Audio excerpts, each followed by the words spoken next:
topics and opinions expressed in the following show are solely those of the hosts and their guests and not those of W4CY Radio, its employees, or affiliates. We make no recommendations or endorsements for radio show programs, services, or products mentioned on air or on our web. No liability, explicit or implied, shall be extended to W4CY Radio or its employees or affiliates. Any questions or comments should be directed to those show hosts. Thank you for choosing W4CY Radio.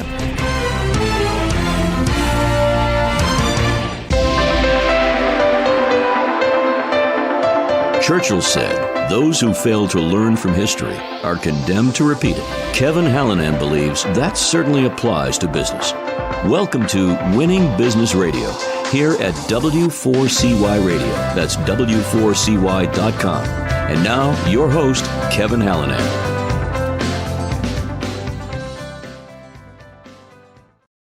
Thank you for joining in again today. I am Kevin Hallinan, and welcome back to Winning Business TV and Radio on W4CY.com. We're streaming live on Talk4TV.com.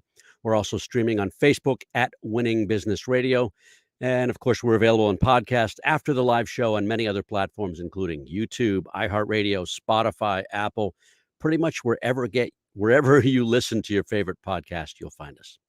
The mission of Winning Business Radio and TV, as regular listeners and viewers know, is to offer insights and advice to help people avoid the mistakes of others, to learn best practices, right? The how-tos, the what-tos, the what-not-tos, to be challenged and hopefully to be inspired by the successes of others also. But, you know, virtually every successful person I've ever had a chance to talk with has had some form of failure in their lives and or careers. So while we all have to get our knees skinned once in a while, I'm driven to keep those scrapes from needing major surgery. Let's endeavor to learn from history so we don't repeat it.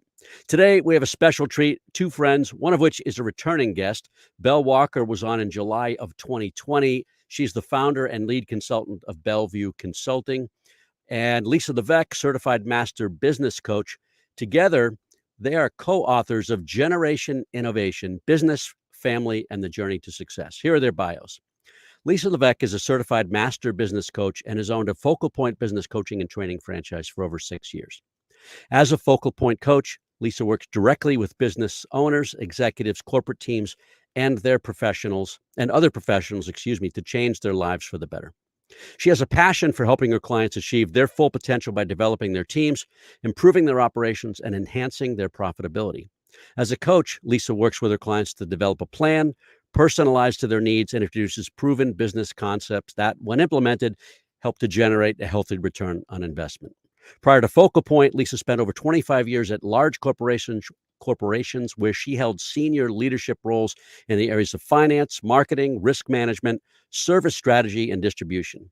Lisa's deep and varied corporate experience is an asset to her coaching clients as they leverage it to drive their own business success. Belle Walker is the founder and lead consultant of Belleview Consulting. As the only organizational efficiency engineer she knows, the only one I know, Belle takes her clients from friction to function by aligning structures and processes with strategic goals. She's recaptured lost efficiency and engagement for clients in tech, nonprofits, professional services, cannabis, and more to recapture lost efficiency and engagement. Belleview Consulting focuses primarily on operating models and process maps, both of which are key to unlocking effective growth. A proactively designed and clearly communicated operating model enables and empowers employees at all levels of an organization. Process mapping centers around clear documentation, which drives alignment, reveals opportunities for improvement, and smooths onboarding for new employees. With the right operating model and effective processes, organizations can focus on expanding their product and service offerings, confident they're ready for scale.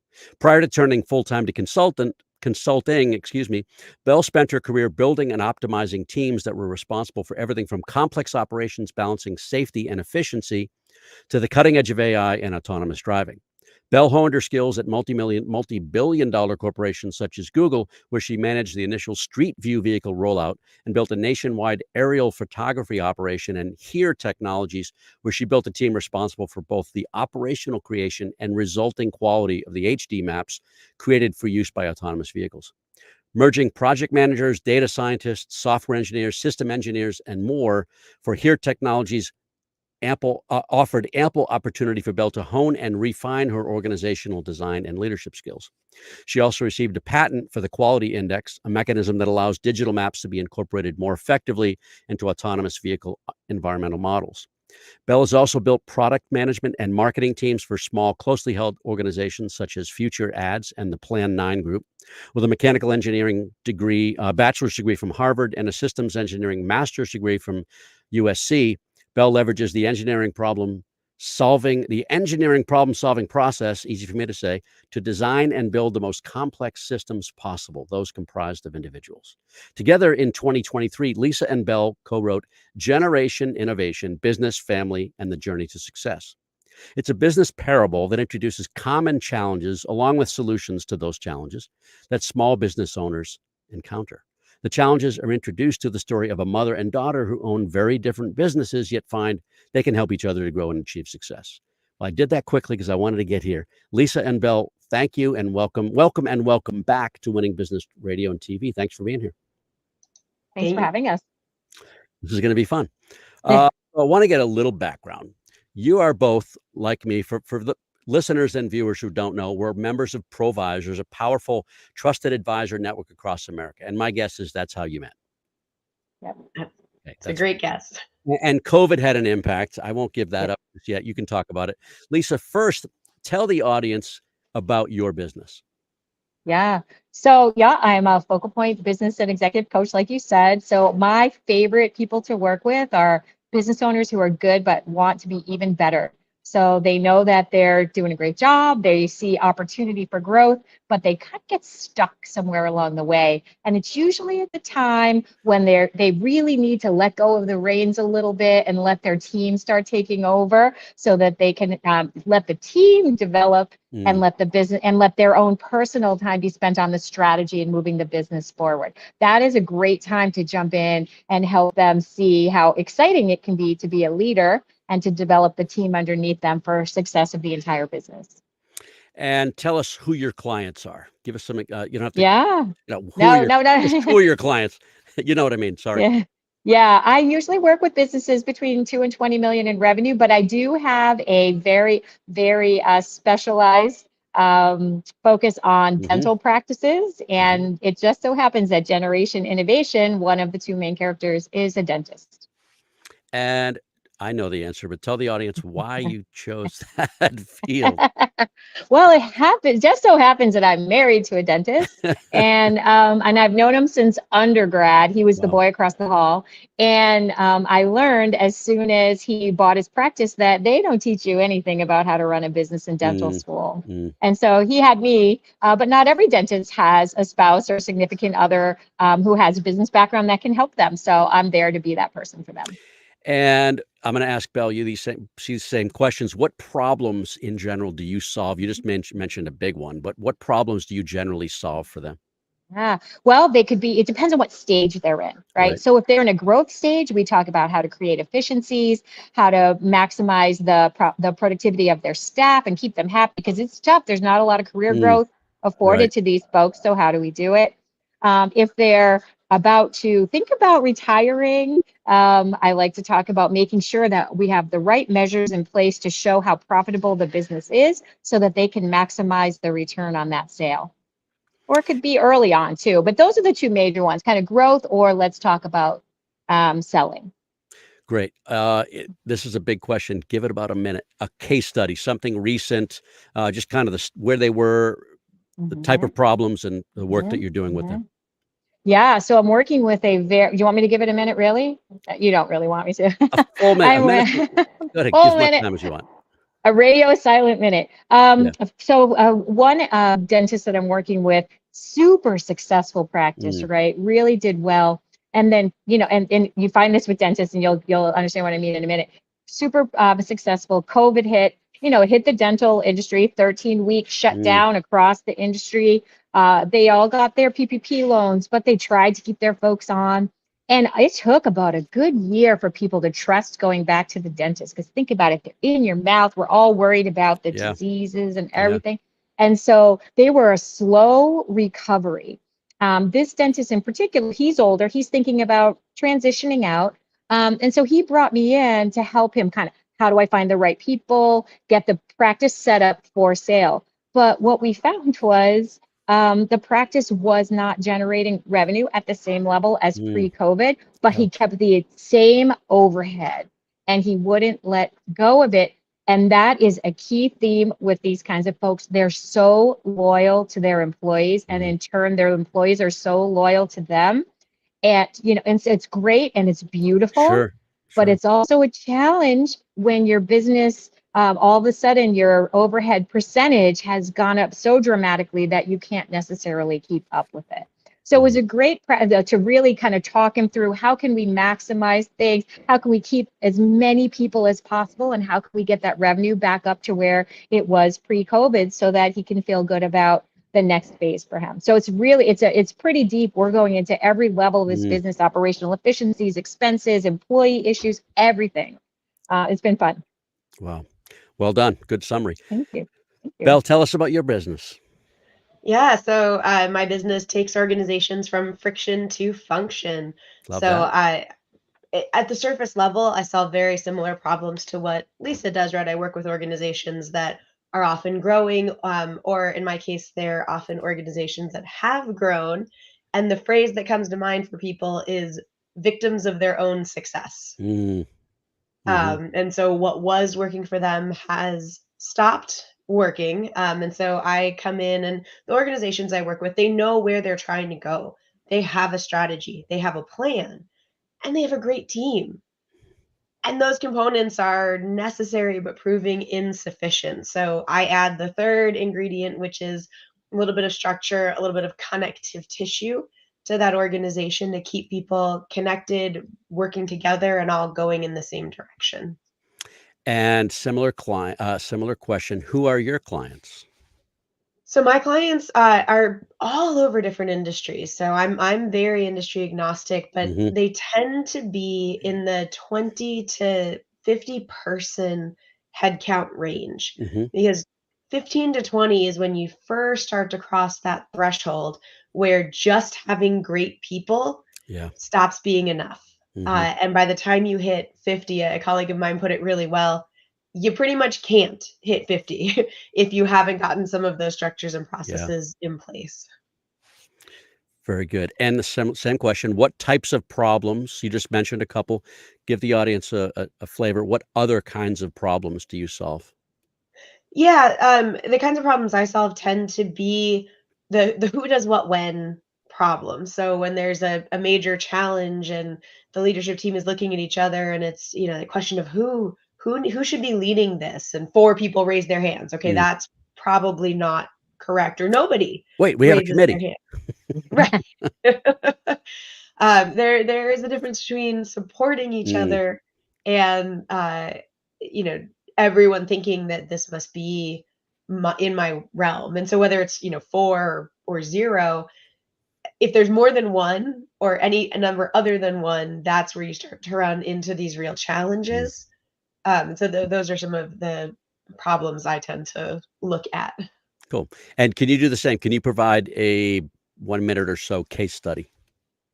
Yeah, so I have a client I'm working with now. They're a social justice fund, and they do incredible work. And they have these amazing innovators. They are absolutely an example of great people make great things happen. Hmm. And so they started out grant making. That's what they were put into existence to do. But they started seeing opportunities in different areas, and so they started branching out and running their own capacity building programs. And they pioneered an entire model where they were able to take government contracts, and then subcontract the work to smaller community organizations that didn't have the same buffer that this larger fund could provide when the government takes a while to pay on contracts. So incredible work that they're doing. But because this happened organically, there was a lack of clarity around who was guiding any given piece of the business. And the Hmm. leadership team had it pretty well organized. They knew who did what when. The challenge was their team members might be working on three programs. And for each of those programs, the executive team member who was owning the relationship for the funding was different. and the executive team member who was running the program was different, and the Wow. executive team member who they reported to might be different. And so it was causing all of this confusion around everyone had their own ways they wanted to do things that had built from their own experience and best practices. And they really needed to take a step back and say, all right, we do many amazing things now. Let's make sure we do each of them consistently and effectively. Very good. Thank you. All right. Believe it or not, we're going to take our first break right here. We'll be back in just about a minute with Belle Walker and Lisa Levesque. Be right back. You're listening to Winning Business Radio with Kevin Hallinan on W4CY Radio. That's W4CY.com. Don't go away. More helpful information is coming right up, right here on Winning Business Radio.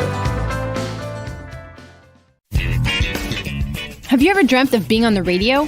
Well, now is your chance. Be a radio show guest on the #1 ranked internet radio station and promote you and your business for free. Yes, you heard it, free. Business advertising right here on W4CY.com. Call 561-506-4031 now to get booked on one of our shows.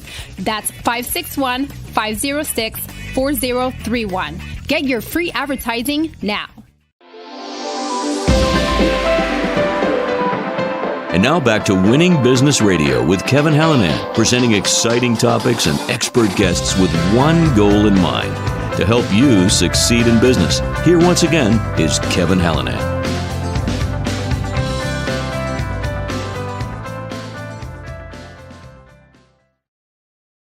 We are back with Belle Walker and Lisa Levesque, co-authors of Generation Innovation, Business, Family, and the Journey to Success. Okay, so where did the idea of collaboration on this project start? Lisa, do you want to take this one? Sure, I'm happy to. So you mentioned we're all part of a national networking group, Provisors, and when COVID hit, Provisors didn't back down. And we actually became more powerful and we opened up our borders, right? And so Belle's in California, I'm in Massachusetts. They allowed people, because we went virtual, you could guest anywhere in the country. And so one day, Belle guested at one of the meetings that I was in. We happened to get put into a smaller group that they call troikas. We met in a troika. We kind of hit it off. And I think Belle reached out to me and said, hey, did you want to kind of follow up? And we started talking about, hey, we kind of had a good vibe going. And, you know, she's got some great skills that supplement me. And I've got some world experience ahead of her, maybe a few years here or there. And so together, it was a nice combo. We started writing some articles together. We stepped into a groove and we started talking about, we both kind of had the desire to write a book. And I love the way Belle tells it, because she's like, we didn't just want to write a book to write a book. We wanted the book to like be a meaningful addition to what's already out there in the world of business books. And we talked through and we both agreed that we prefer the storyline version of telling rather than the textbook version of telling. And so we talked about that. We knew we wanted that. We knew we wanted to be different. And we talked about what we feel is a little bit of an underserved market when it comes to the like more early stage business owner. You know, they're kind of running into some obstacles along the way, and they'd have to kind of try to figure out how to deal with them. So under 10 years, under 5 years? I'd say between 5 and 10 is probably good, or even a startup. And what the intent is that to show them that you're not alone. It happens. And in our book, it happens. We have a long-standing dental practice and we have a startup app-based business. Those are the two types of businesses that are kind of compared throughout the book. And both of them are running into similar problems, just at a different level of maturity. And we kind of, we took like 50, I think we have 15 chapters, different topic for each chapter, so that we could talk about all these different issues that these people will come upon and try to help them see how they can work through it. Belle, you want to add to that? Sorry. No, I think that was that's how we got here. That's good. Very good. So talk about the process of writing the book. You know, I've talked to interviewed and talked to a lot of authors. Some, it's like they bang it out in a month. I don't know how they do it, but others it takes a year, right?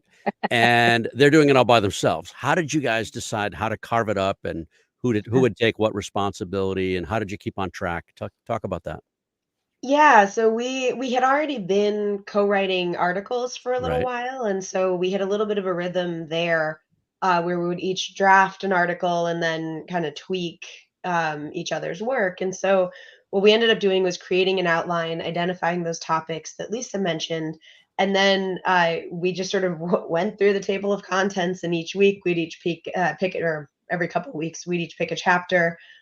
We'd each write that chapter, and then we would swap and provide edits and insights. And we actually, later on in the process, did bring in an outside editor, which was highly Amazing. recommend. Mhm. Very helpful.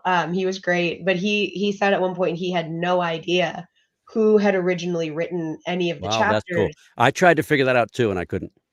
I Yeah, love it. I love it. Yeah. Because it was so funny because the first chapter that we each did, when we swapped it, I had no idea what I was going to see. Yes, we've been writing articles together, but this Mhm. was a little different because I'm kind of like, I like to talk about the story, but I like the business part. I like the story, and Belle likes the business part. And it works. But I read her chapter and I literally thought, wait a minute, is this the one that I wrote? It literally felt like I wrote it. And That's so great. it was amazing. Yeah, it was really fun. How much time did it take, and how did Mm. you, I'll say, find the time? Well, can we just let's make it clear? Yeah. It took a while. Belle decided at one point that I might just like have a baby during this, so she decided to do that, and I was fully in support of And her he's having the cute as baby. heck too. He's he, adorable, yes. So so that for slowed us up a bit, yeah. Yeah. But go ahead, Belle, and rightfully so. Yeah, I mean, the writing itself was in many ways the easy part. So Mm. for context, my son just turned 2 and had a full draft written before he was born. And in fact, a full draft that we had given to a reader, gotten feedback on, and rewritten. Mm. Um, and so what we found was that the writing was just a fairly small piece of the picture. So having that draft was great, and we did continue to tweak and iterate, but what we really needed at that point was to dig in on the editing and to dig in on the publication process. And so for us, it probably took 2 or 3 years, depending how you count Mhm. the lead time to get it all done. But a surprisingly small part of that time was the actual writing. Right. Right. And because we're both kind of in our own way perfectionists, you could pick up a chapter and think it's perfect. And then, 3 months later, look at it and go, oh, wait a minute. And it's never done. And one day we just called it. We just said, it's done. That's it. We got the right amount of feedback. So it did take longer, but again, we both have full-time jobs. Right. Yeah. She decided, like I said, to have a baby human along the way, which is amazing. And my girls are older, so they weren't in the mix, but it was okay though. It was our pace. It worked for Mm. us. Yeah. Right, Bill? Yeah. Yeah, and that does help answer the question else about how we found the time. Was we really looked at, we knew what we wanted to create. We had that goal in mind, and so we were able to kind of take our time and say, 2 or 3 weeks to draft each chapter, alternating with writing articles with the other work that we were doing. And so I would not say it was easy to find the time, but we did not put undue pressure on ourselves, and we still got there. So that's Yep. I think the Yep. takeaway is you can get there with the slow and steady. That is a real thing. So the book again is Generation Innovation, Business, Family, and the Journey to Success. You focused on, or at least one, but the theme of family business. Why did you choose to do that? Hmm. Did you want to take that, Bill? Sure. And I think, well, to some extent, it was a natural fit given Lisa's experience Right. with dentistry, as we Mhm. already talked about. But part of it was to have that nice comparison point between the tech startup Right. and the, more traditional, if you will, business. We were really looking for businesses that were about as different as we could make them. Mhm. So businesses that might exist entirely virtually versus ones that rely on that brick and mortar, something that is looking to expand into a very large team versus a small family environment, because we really believed and believe that a lot of the challenges and the basic concepts are consistent even in Hmm. those wildly different settings. So it was a natural fit on the one hand, and it helped provide this anchor point for the comparison that shows the similarities. So, And oh, go ahead, please. Yeah, I'm sorry. sorry. I'm sorry about that. I would just add too, like the family element kind of weaved in is also really an essential part of our theme about when you're an entrepreneur, your business is part of your life. Hmm. It is not separate. When Right, I worked in my corporate job, I could shut it off. right. I do think of my business 7 days a week now. I can shut it down, but it's different. And so Same. integrating it in as the right, it's very common. And so we wanted to show the entrepreneur that don't think you're going to go into this and be able to shut it off. And so we wanted to show the impact to your personal life as Right, well. And right. so the family element was really a nice way to bake that in there, whether it be the mother-daughter or the relationships in their life besides their relationship with each other. Yeah, I like the relationship between mom and daughter, and we're Yeah. going to get to them in just a minute. What are some of the Belle, you just alluded to this, some of the challenges that are similar between a family run and in this case, a tech startup, and those that are different in terms of dynamic? Yeah, so we have 15 chapters of Yeah, relatively yeah, consistent challenges, but some of them are very basic elements, like the way that you approach accountability in your organization, right. whether you have a People for sure, small, right? right, small family business or a large one. Without accountability, you start to have a little bit of chaos that likely does not serve the business. Some of it is more sort of traditional business, principles like sales or marketing and how you're approaching those. Um, Efficiency, the Pareto 80/20 rule can be applicable in a wide variety of Mm. contexts. So That's a handful. I've probably Yeah. shared this with both of you at one point or another, but I've worked in two family businesses, my dad's and my father-in-law's.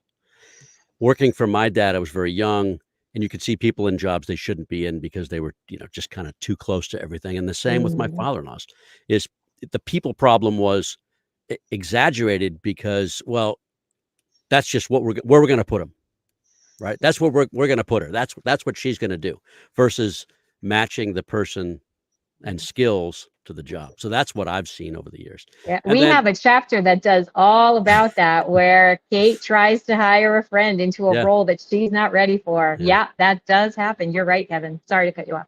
Oh, no, no, that's good. That's good.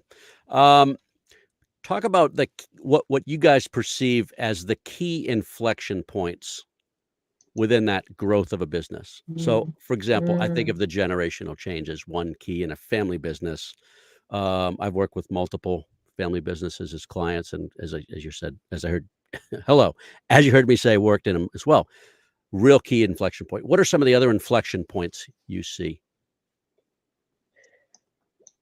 I mean, certainly when the leadership changes, Hmm. that is always going to be a key inflection point. Yeah. In the early stages, I do think there is something to be said about headcount growth, those Hmm. 15, 50, 100, 150. There are certain markers that tend to shift the dynamic in an organization. And Lisa, if you want to talk about some more.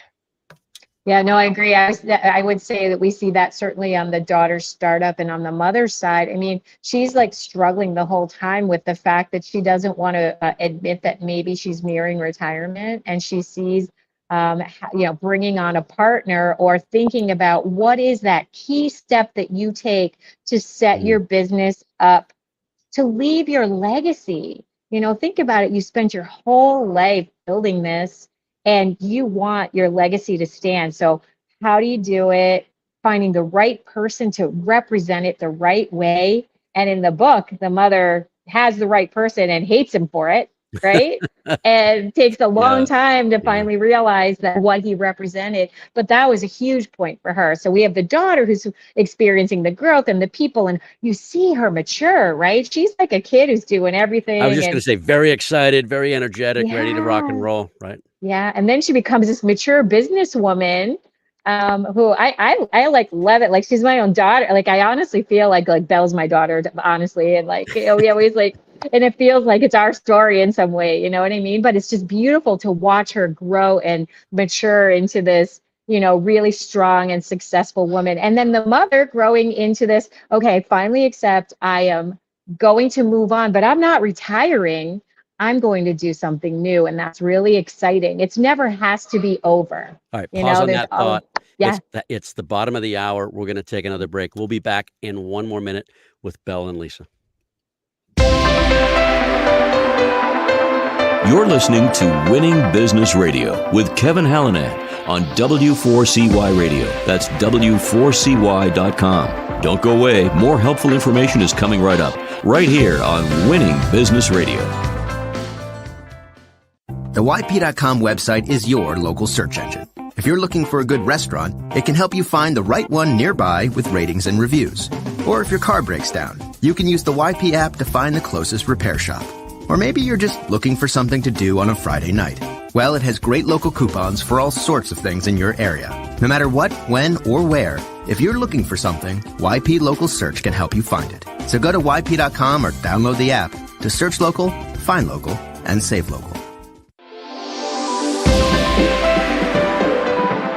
And now back to Winning Business Radio with Kevin Hallinan, presenting exciting topics and expert guests with one goal in mind: to help you succeed in business. Here once again is Kevin Hallinan.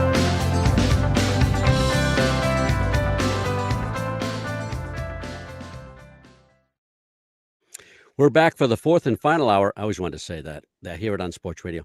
We're back with Belle Walker of Belleview Consulting and Lisa Levesque of Focal Point Coaching, co-authors of Generation Innovation, Business, Family, and the Journey to Success. All right, I want you to introduce Kate and Nancy to the audience. Let's see. So Nancy is the mother. She's the dentist that we've talked about. Mm-hmm. She has been working at this practice since she finished dental school, and she's been the owner or co-owner for the vast majority of that time. She has 2 kids.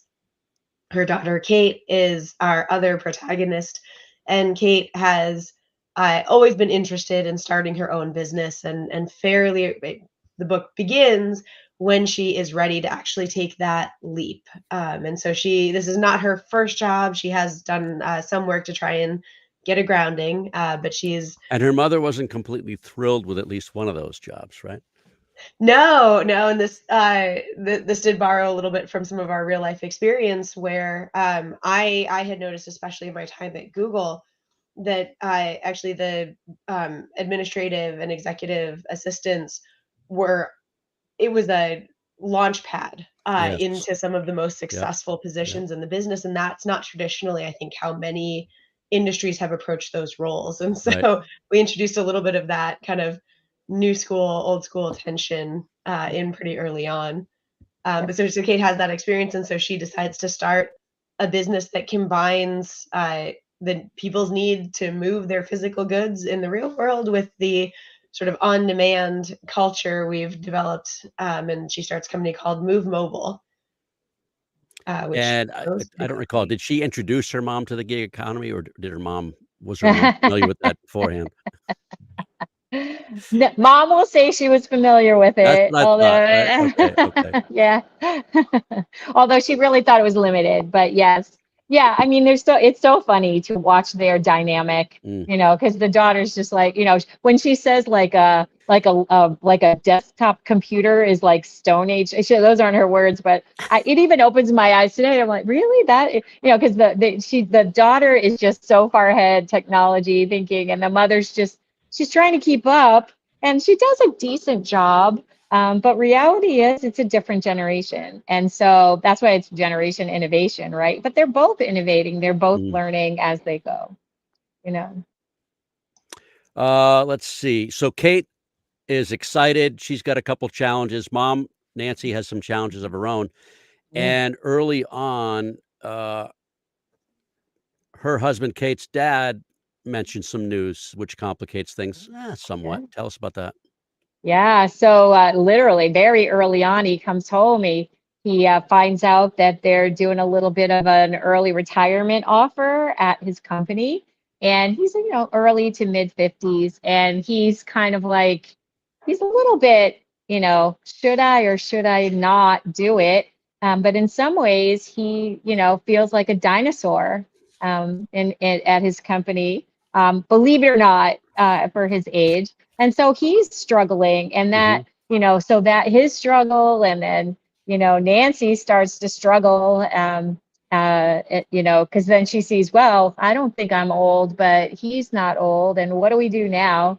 So it's an interesting dynamic, but the husband conquers it really quickly. Like, I'm done. He's ready. He's ready to move on. Whereas Nancy, it's a pretty big decision for her to think about what's next, um, moving on from dentistry. So talk about just for a minute why he found it easier and she did not. That's a good question. I'm gonna just go. Some of, by the way, the relationship of the Nancy and her husband probably came from mine with my husband, and he's the dentist, but it's just easier for him to make the decision. Like, okay, time to move on. I'm excited about the next phase of my life.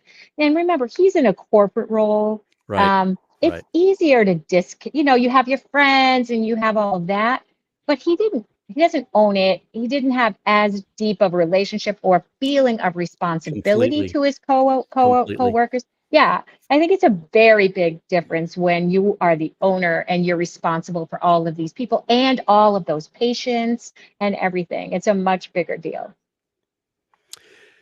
Do you want to add anything, Bill?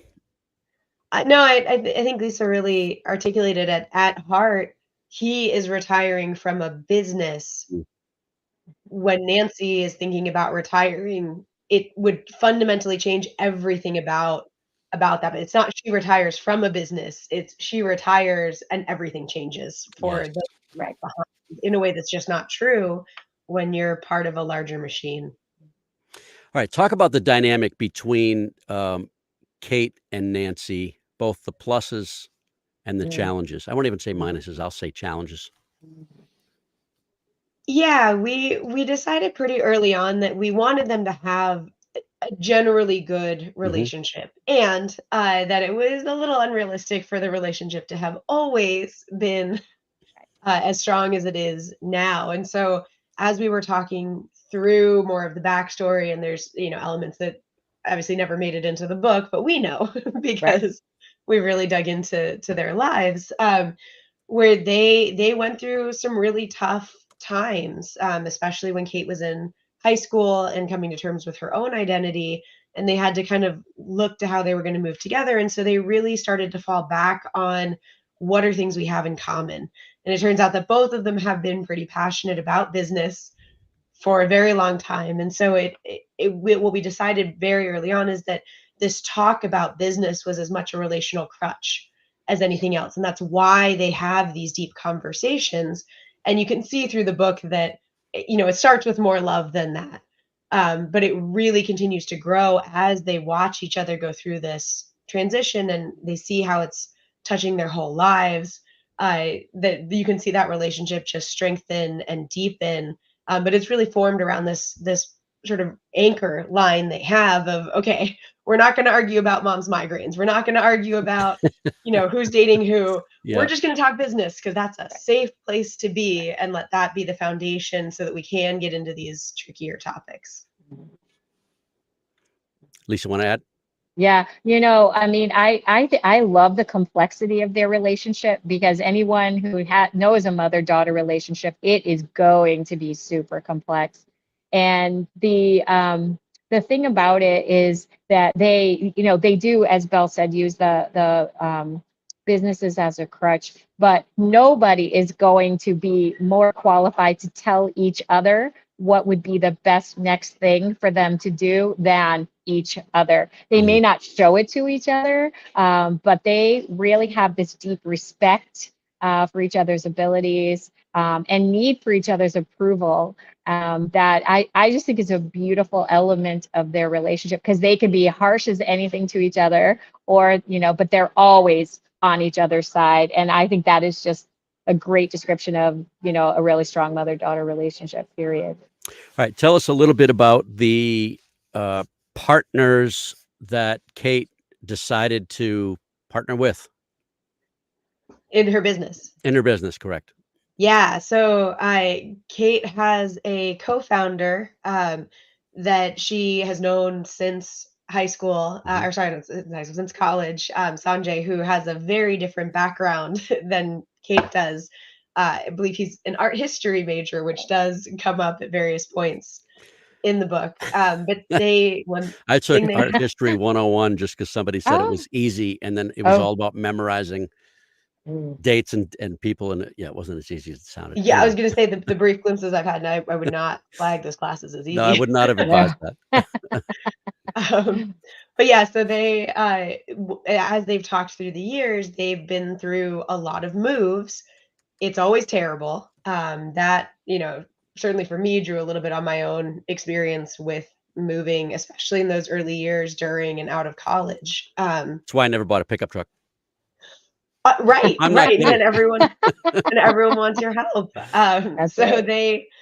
they've been toying with this idea since a class in Yeah. undergrad. They used the business model for competition, and they've been continuing to tweak it over time. And they make really good partners for each other because they have these different backgrounds and perspectives.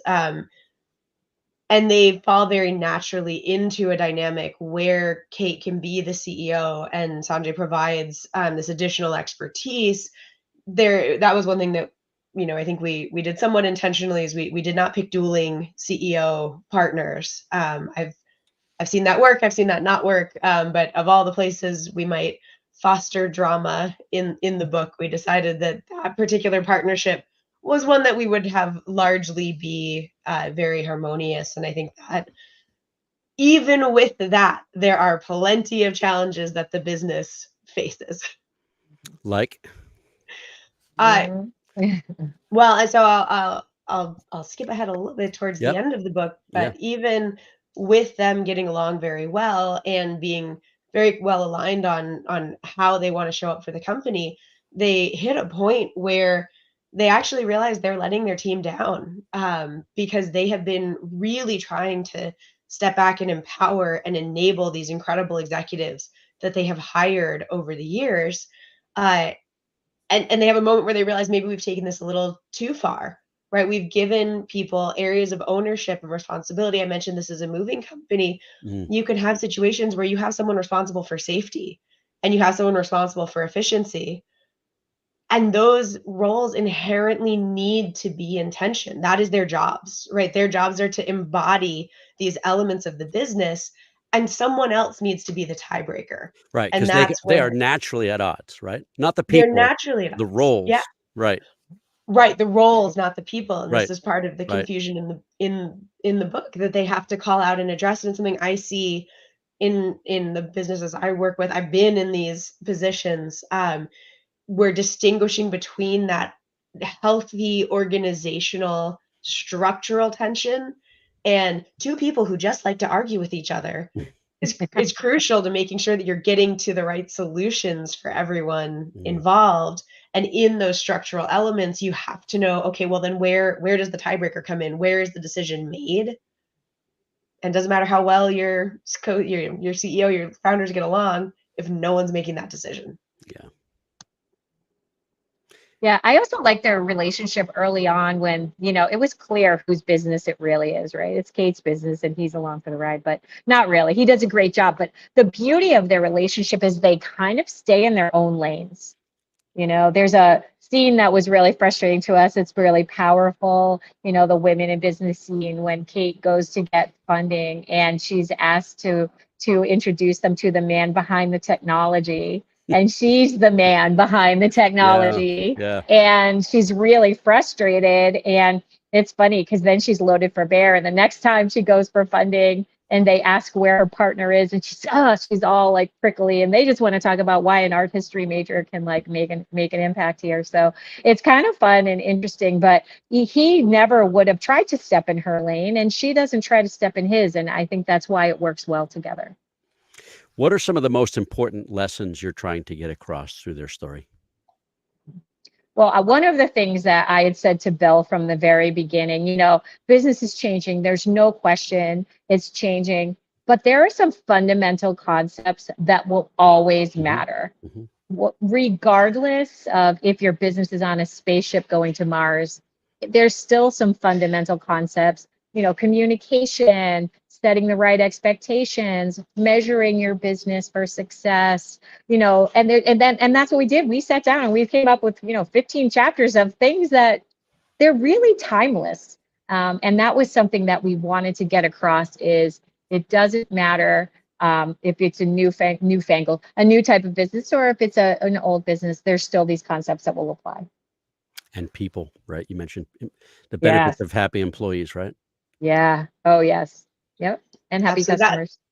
Yeah, I mean, and that was one of that chapter that you're alluding to, Kevin, I think is a great embodiment of that lesson that Lisa's talking about. Is these businesses end up taking very different approaches to recognition, to benefits, and you see that across all different industries today. There are many different versions of what it means to have a great benefits package, but all of them leave the team members feeling valued and supported as members of the business. And it doesn't matter how you do it. What matters is that you get at that fundamental element and that feeling that you're building up. Free extractions for life. How's that for a benefit? Oh, I hope you don't need to take advantage of that. That's for sure. But another theme, you were talking about what other themes, certainly the Yeah. time-tested business, right? And there is another one that we touched on earlier, and that is just that when you own a business, it is your life, and you cannot separate it from your life. It dramatically impacts a relationship that Kate has, and that's the norm, right? That is absolutely the norm. And so recognizing, and we said it earlier, how it's a fiber of who you are if you are an entrepreneur, and how do you manage that? That's good. All right, a couple of big questions, and we have 2 minutes. Believe it or not, that went fast. What's your best advice? I'll let you combine these. I'll give you both questions. Best advice to someone thinking about starting a business, and best advice to someone currently running, and I'm going to add family business to that. That's a big one. Yeah. And by the way, when you're done, you'll think you wish you had said something else, but it doesn't matter. But just what comes to mind. So for someone who's thinking of starting a business, make sure you're passionate about it, because it is part of your life. You have to feel passion for it, right? And then for someone who's already in a business, Belle, do you want to take that, or did you want me to go? Sure. So for someone who's already in a business, I would say that it is well worth your time and energy to pause every couple of months, take a step back. Very good. And think about how things are going. It's so easy to get caught up in the day-to-day and to miss the incremental changes that creep in. So setting aside time on a regular cadence, but that's at least a couple months apart, really does make a big difference in helping you gain perspective, because you are living this every day, all the time. Fantastic. Right. Really good answers. All right. We'll get a little easier. What do you each like to do when you're not working? And leave kids out of it. I know that's a big part of our lives, but leave kids out just for this one. Well, let's eke in, even though it's March, snow skiing, right? Almost done. Yeah, me this weekend too. There's still snow, but we're close to the end of New England. And then read. I love to read. Yeah, I will jump on the read as well. That is definitely a key activity. And then I actually run a fair amount. So nice. Fun fact, I run a lot of the Run Disney races. Oh, cool. Cool. So Does she run as Belle? Does she run as Belle? That's the question. I do sometimes. If she doesn't, I think we'd all be disappointed. Exactly. All right. Who in the listening and viewing audiences should reach out to you guys, and why? For me, it's literally anyone who owns a business that is feeling good, but wants to just take it to the next level, and just, want someone to help them figure out the best way to get there. Nice.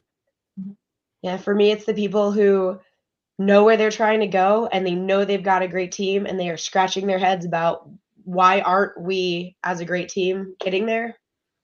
I'd love to chat. Fantastic. All right. So I encourage listeners and viewers, reach out if you have any of those types of questions. Guys, it's been so cool to have you here. Lisa and Belle, we love the fact that you took your time out for me and for the audience. So thank you so much for being here. It was a pleasure. Thanks for having us. Thank you. You're quite welcome. And thanks everybody for watching and listening. This is a show about business successes, and business challenges. If you've got concerns about the growth of your company, feel free to reach out to me on Facebook or LinkedIn at Winning Business Radio. You can drop me a note. One of my many email addresses is kevin@winningbusinessradio.com. Our company's Winning Incorporated, part of Sandler Training. We develop sales teams into high achievers and sales leaders into true coaches and mentors. Hey, we're not right for everybody, but maybe we should have a conversation. Thank you to our producer and engineer, Juan. Thank you, Juan, for another job well done. Be sure to join us next week. That's Monday, March 25th. We're going to do it all over again with another exciting guest. Until then, this is Kevin Hallinan. You've been listening to Winning Business Radio with your host, Kevin Hallinan. If you missed any part of this episode, the podcast is available on Talk4 Podcasting and iHeartRadio. For more information and questions, go to winningbusinessradio.com or check us out on social media. Tune in again next week and every Monday at 4 p.m. Eastern Time to listen live to Winning Business Radio on W4CY Radio, W4CY.com. Until then, let's succeed where others have failed and win in business with Kevin Hallinan and Winning Business Radio.